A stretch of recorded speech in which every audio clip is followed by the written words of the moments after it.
Hello, and welcome to our online lecture. Today I want to talk to you about the first couple of decades of the 20th century and how when we start to pick it apart, we can really start to see the major issues that are going to unfold for over the course of the next 100 years. W.E.B. Du Bois writes that the 20th century will be the century of which race is the dominant question and racial equality the dominant issue. And this is true, particularly in terms of global world history. The first decade of the 20th century gives us what's known as Pan Africanism. Pan Africanism, simply understood, is the idea that all peoples of the African diaspora, which is, of course, the largest forced migration of people in world history due to the Atlantic slave trade, that Pan Africanism bonds all people of African descent together, regardless of geographic location. So, for African Americans in North America, places like New York, Atlanta, Detroit, Baltimore, as well as Black people in the Caribbean and in South America and Europe and Africa, that all Black people are reconnected to this rich diasporic history. We can see some of the origins of Pan Africanism in the United States emerge in even before the Civil War and Reconstruction. Even in the 1830s, there is a African American, David Walker, who writes a proposal even before Europeans start to invade and colonize uh, sub-Saharan Africa, for all Black people to come together and rise up against global oppression. But this call for racial equality, for liberation, is really going to become much more clear both in the United States and globally after the 1850s and 60s, following the scramble for Africa, where again Europeans and European empires colonized the entire continent, beginning in the Congo. As I mentioned, um, supporting imperialism in Africa is not only science, but also medicine and even the academy. Specific disciplines like biology, chemistry, anthropology, sociology, archaeology, paleontology, even, are all very much infused by ideas of racial science. And that also is demonstrated in terms of how medicine is even approached. The Industrial Revolution is one of the long-term causes of World War I, imperialism, as well as calls for racial equality. So the Industrial Revolution is very much being felt, and the racial inequality that is emerging around the globe um, is also linked to this development of a new Pan-African ideology. If we look at the example in the United States, the late 20th century gives us not only the emergence of a new um, Black middle class, but also the emergence of new ideas of racial equality in terms of the sort of opposite of that and the KKK. Throughout the late 19th century and early 20th century, lynchings were done to African American women, men, even children. They were also done to immigrants and whites who attempted to campaign and work for racial equality. Lynching is a very popular tool, not only in the American South, but globally, to show other members of the community what happens when one steps and transgresses dominant ideas. In the United States, from the 1890s, well into the 1920s and 30s, there are a series of what are known as race riots, which is not a great descriptive term as it fails to really capture what's going on, which is white mob violence attacking Black communities that are often wealthy, prosperous, and that are blossoming in terms of economic, social, and cultural development. One of the earliest examples of this is in Wilmington in the 1890s. It happens in Atlanta, of course, in 1906. And one of now the more popular examples of the taking of white wealth comes from the 1923 example of the city of Tulsa, Oklahoma. The result of all of this, of course, is not only decades of white supremacy and white supremacy policies in the United States, but also those that are going to form globally in terms of the British Empire, the French Empire, and of course the German Empire, which is wielding considerable power across the globe. In the United States, you have the emergence of what was known as sharecropping and tenant farming, where if African Americans don't own their own land, and poor whites as well, they are farming for someone else, keeping the landowner usually quite wealthy and keeping the tenant in a series of indebtedness. In the United States, voices emerge that offer a counter narrative to what's happening. And in the United States, W.E.B. Du Bois is one of the voices very much articulating the Pan-African response to white supremacy. Of course, Du Bois has a number of interesting aspects to his life as being born not only in Massachusetts to free parents, but attending Fisk University, becoming the first African American to earn a PhD from Harvard. He taught in Germany and wrote extensively about the history of the African American family. Of course, one of his major contributions is as professor at Atlanta University, and really opened up not only the African American family as a topic of academic research, but also used his position to amplify and demonstrate Black excellence in a number of ways. Du Bois is also an intricate part of the creation of specific political groups campaigning for civil rights. Now, of course, this is not only happening in the United States. We would find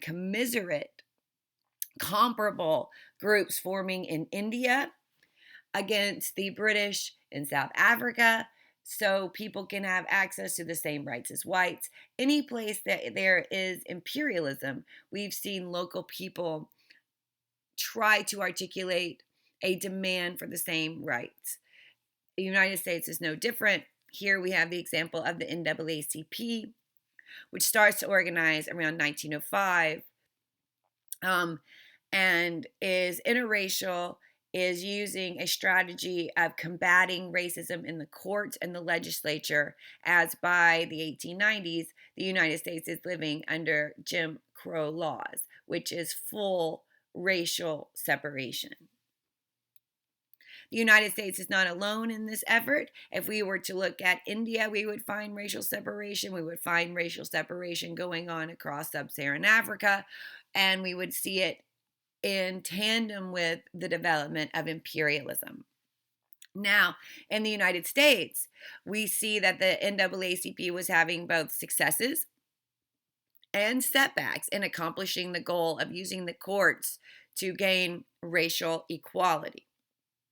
For instance, an example of a victory is in Oklahoma in 1915. The state of Oklahoma did say that grandfather clauses were unconstitutional according to the state, and they are removed, allowing for some to vote in Oklahoma. Of course, other segregation laws will remain in place, but that one is effectively struck down.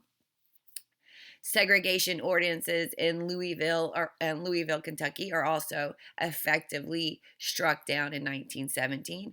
But whites find a way around these.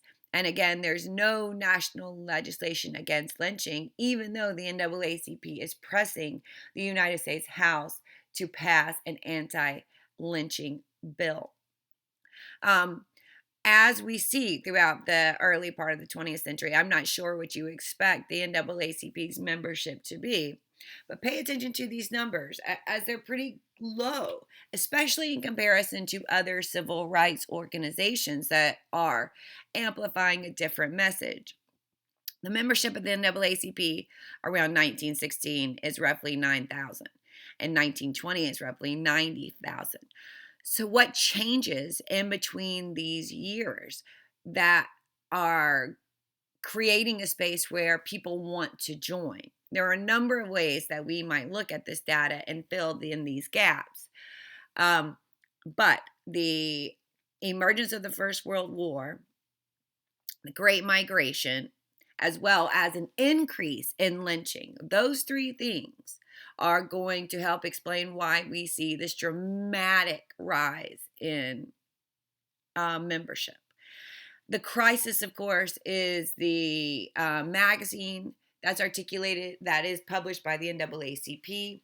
And again, one of the direct strategies was to use culture writing as a way to combat negative imagery in American culture as well.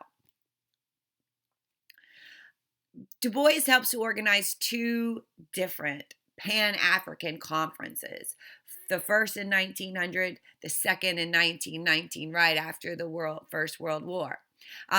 It's interesting to think about the dates of these two Pan-African conferences, as the first is happening right after the Berlin Conference and right before the First World War is really going to kick off. This is, might think of the Pan-African Conference as the anti-Berlin Conference, in that it is explicitly discussing with Africans the impacts of Western imperialism. It is also, interestingly enough, going to bring in delegates from not only African countries, but other imperialized spaces such as Vietnam.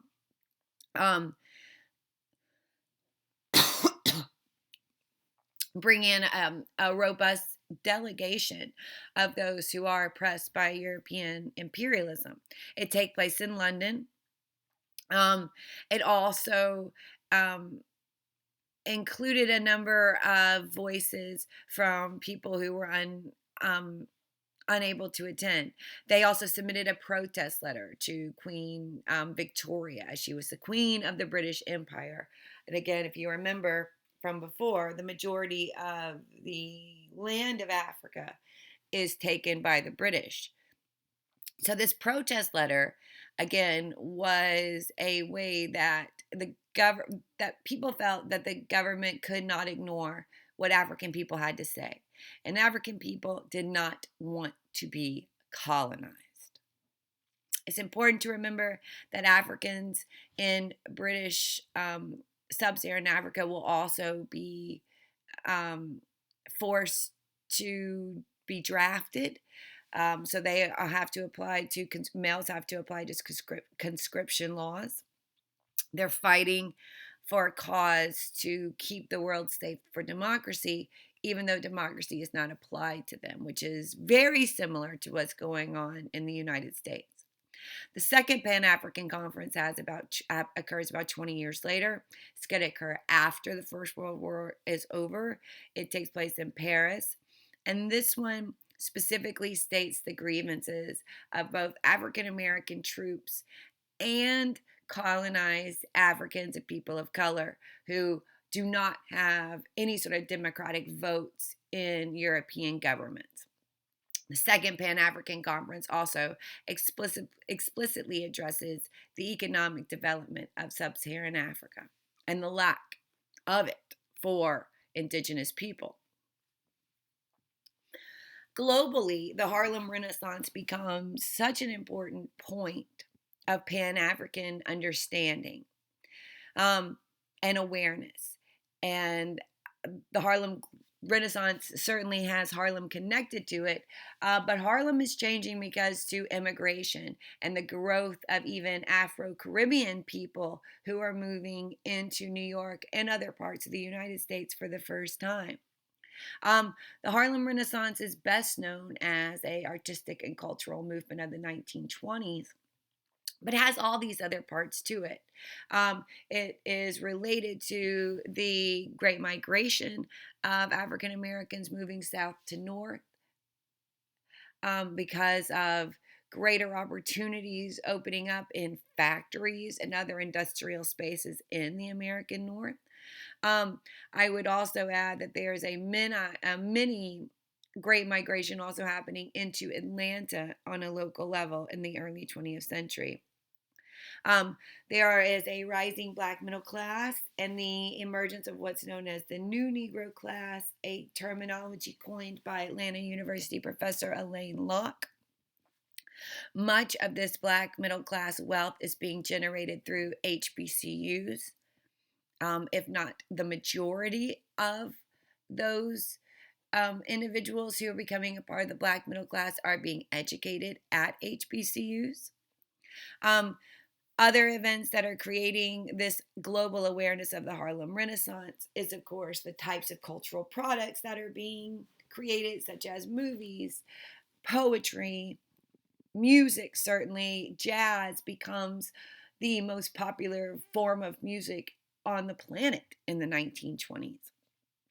Um, so, a number of these very important things that are creating Harlem Renaissance, and of course, Harlem Renaissance is inexorably linked to the growth of Pan Africanism and the belief in Black spaces, Black wealth, and Black excellence. As I said before, the New Negro movement of the 1920s was a term coined by Atlanta University professor Elaine Locke as he was identifying a new generation of African Americans who refused to accept political strictures and structures and refusing to accept anything less than full equal rights after the war. Here are some a photograph of soldiers in the First World War, and of course, I don't know if you see what he is holding in his hand, but it is a another photograph. Um, in the United States, even though the United States abided by laws that constitutionally supported racial segregation, African American men are drafted to serve in the Army and in all branches of the military, which brings up a number of questions for Black intellectuals like Du Bois, questions whether or not this should go on in a country that so flagrantly is racially unequal and steeped in white supremacy. The Harlem Renaissance, the New Negro movement, and visually we can see the growth of the African American middle class, particularly in urban areas. And here you see on one side of the screen a example of some of the actual art produced during the Harlem Renaissance and a photograph of a couple in Harlem who certainly look urban, intellectual, wealthy, right? And are challenging the idea of stereotypes of African Americans in the early 20th century. Another global figure in Pan Africanism is Marcus Garvey, who is again shown right here.